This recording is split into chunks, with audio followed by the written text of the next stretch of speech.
what I'm realizing is something that I've read about in books for a long time, generally in a mythical format. Joel, you're a healer. You heal people. Yeah, I got to get comfortable with that word because I don't like to call myself that. Then You I'll know? then I'll call you that because you Thank you. are. And the world needs more of what you're doing because there's a lot of people hurting today. Whether it's emotionally, spiritually, physically, you are a healer. And for everyone that's listening, again, I've had the very unique opportunity of being able to talk to a lot of different people. And I tend to have a very good read on people pretty quickly. If you are struggling, if you are physically in pain, if you're emotionally in pain, or if something just doesn't feel quite right,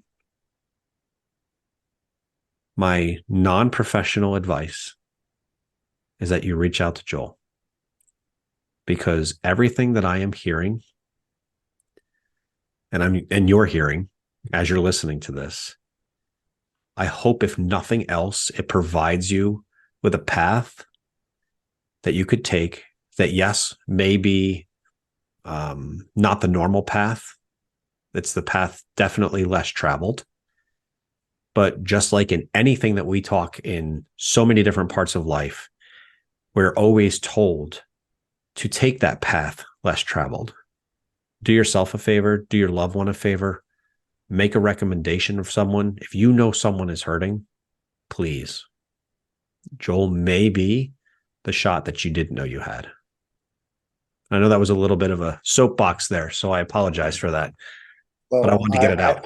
I had to sit here and take it in, which is really hard, Mike. Hey, I I'll never hold said this would one be harder easy. on me, but I did, and I have to get over the fact because there's so many like snake oil salesmen calling themselves healers, and that's not who I am. And I need to know that for me, so I can call myself a healer. You Well, know. here's The other thing I want to just point off on that real quick, Mike, is it's really hard. It feels like it's really hard to reach out, but it's not hard to reach out. You're going to be very welcomed. I hope that comes across I as know I get you a may little not, over there. honey, as we're talking, what I'm realizing is that you have a very humble sense of almost an imposter syndrome, I guess you could say, when I use the word healer.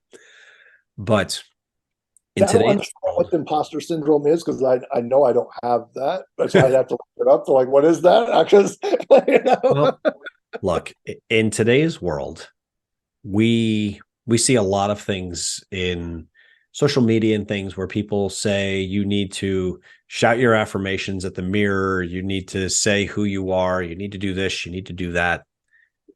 That's all well and good. But in the end, and one of my mentors, Alex Hermosi, has used this quote before. You can spend all the time that you want shouting affirmations in the mirror. But if you want to be who you really want to be, you need a stack of undeniable proof, of evidence of who you are based upon your actions, based upon what you do. That is what the Voila method has. And that's what Joel has. 100%. Thank you, Mike. The most humble thing that Joel ever says, and I don't know if any of you have picked up on it as you're listening, when people come to him and say, I have this wrong. Can you help? Do you, every one of you, remember what he usually says? The answer is, I have no idea, but I'd love to try. Joel, keep doing the amazing things you're doing. Thank you so much.